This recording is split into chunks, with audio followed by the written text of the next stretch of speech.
Hey everyone, I'm Sam Maric from EuroleagueAdventures.com, and I just kind of wanted to give a little look into the new rankings that came out just yesterday for the Euroleague Fantasy Challenge, sponsored by bwin.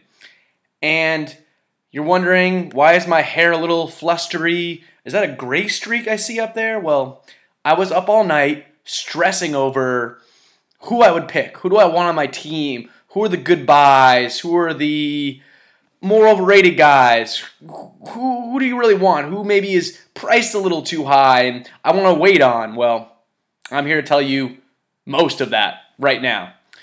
First off, let's take a look at the point guards. And the point guards are always an interesting group because it's the only one you can have two of. While the swing players and the post players, you get four. This is just two. And the first person to look at on the list is Dimitris Diamantidis. MVP last year, Panathinaikos' leader, and someone, as a legend, but not always a super stats guy. Last year he was, but last year was the first time in a while he kind of had the show to himself, and he, instead of just focusing totally on defense and helping out on offense, he was highlighted on both ends of the floor. I don't think it's going to be totally the case this year. Nick Lathis has been taking quite a few steps forward. I thought he was up and downs at times this summer for Greece, but considering the lack of legendary backcourt players that usually are in the backcourt with him, I think it was a good Eurobasket for him, and he took quite a few steps forward. They have signed David Logan, who's going to take about 30 to 40 shots a game, and that's going to hurt Dimitris' total shot total here. 95 is too much. 95 points is what we're going to call it, what you're worth. You're given 500 to start. So you're already taking out basically 20%. You can't do that with your first picking of players. If you have 500 points, the strategy should really be start out with about 450. Now you have 450. Now you have 50 points to play with in future weeks, and you can see how guys go up and down. If you invest all your money right now and you have a bad week, and now all of a sudden you're only worth 470 as a team total, and you have no extra points lying around, you're a little screwed from the start, and you don't want to do that. So only spend between 400 and 450 the first week. Diamantidis, too much of a risk.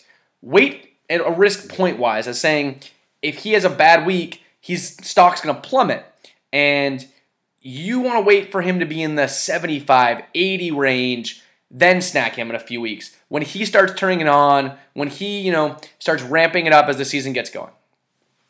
Another guy I want to look at the point guards, AC Law. First time over in Europe, so what is he going to do? But Bo McHale's first time over in Europe with Partizan was a pretty good success, I would say, right? AC Law has a Euro game a little bit. I think he's been trying to make it in the NBA, and it hasn't really been working, and this should be a total career shift, not just a lockout move. He's got a good jump shot, a clutch one from college, not exactly been in those moments in the NBA. Good ball handling, not an explosive athlete, but someone that can play in the confines of a system. I think he'll do really well for Partizan. At 55, it might take him a week or two to get used to everything, but at 55, still a decent bargain for someone who's going to start and play a bunch of minutes.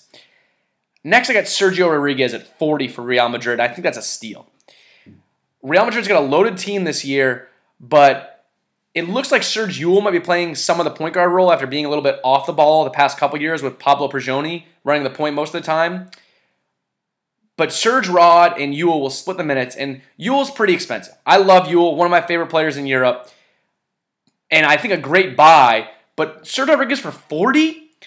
Yes, there are going to be some weeks where you get to live with the 5 turnover, 8 turnover games, but when that offense scores 100 points, Serge Rodriguez might have 8 to 10 assists. Easily. He's got a lot of weapons to play with, and if he plays under control, that 40 will turn to 50 or 60 real quickly. Next, we move to swingmen. And the first guy I look at there is Nick Batum. As mentioned on Twitter, someone tweeted us, Santi, one of our favorites, tweeted, Marco Tomas rated ahead of Nicolas Batum and Danilo Gallinari. Both stars for France and Italy this summer, and a little bit pondering.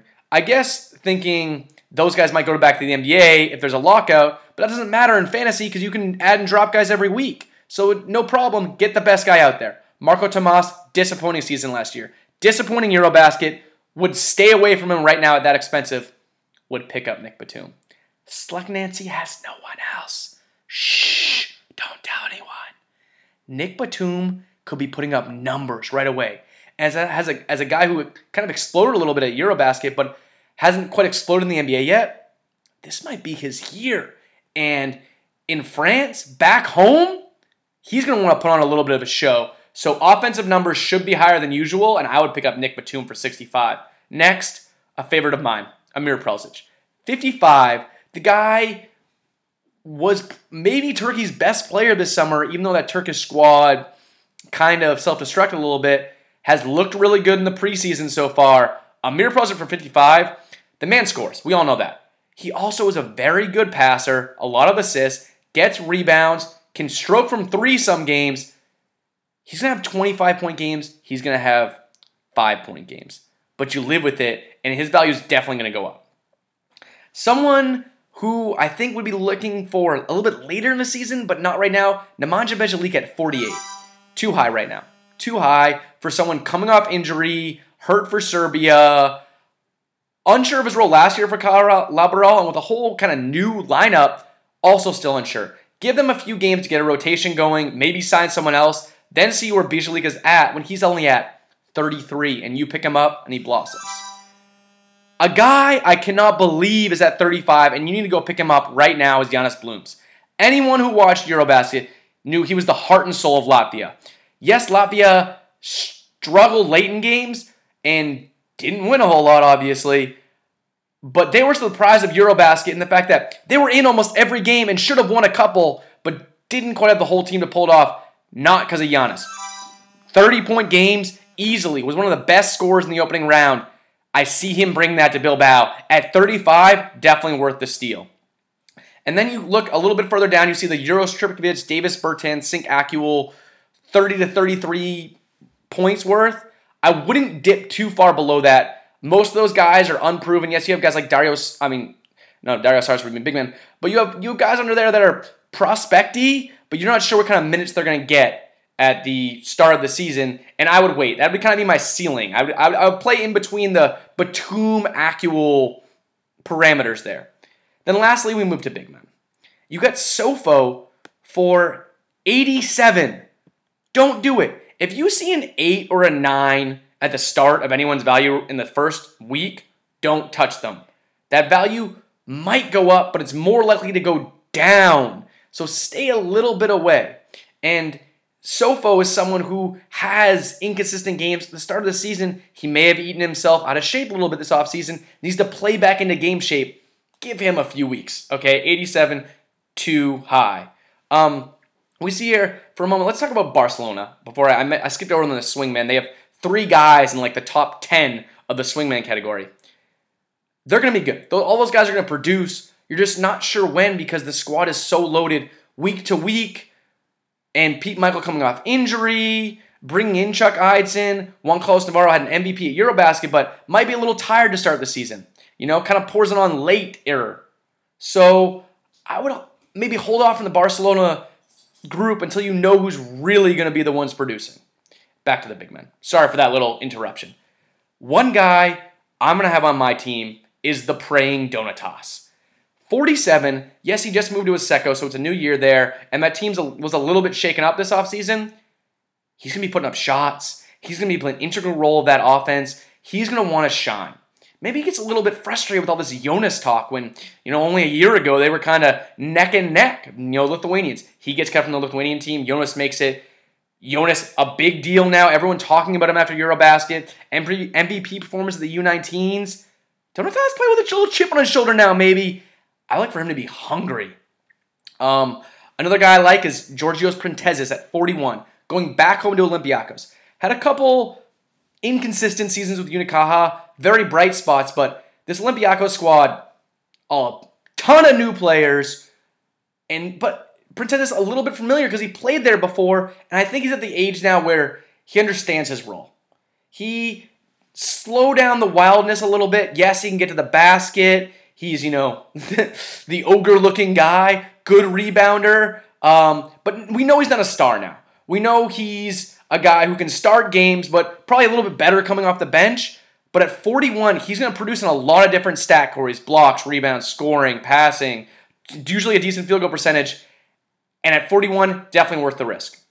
And then finally, if you're looking to dip deep down, which I would very much recommend in these first couple weeks, because you have a lot of guys, if your value is at 15 or 25, and you have a half decent week, if you have a 10 ranking, you shoot up. You take 10 times 4, 40, and then you average the 40, and they say you're 25, and now you have your new rank. So if you have a low ranking and you have even a half decent week, it's very easy to shoot up, which is why I suggest having a lower budget to start off the season in the Euro Fantasy Challenge, and to find kind of a couple sleeper guys. If you get one of them to hit, your value should go up as a team. That's what you need to focus on right now, value. So Giorgio Sherman-Didi, coming back to Panathinaikos, loaned out to Union Olympiaja last year, had a good year. The team surprised everyone, had a really good year. He's only at 26. 26 for a team that they have big man Aleks Maric hurt last year. Batiste, still banging down there. But Sherman-Didi is seasoned now.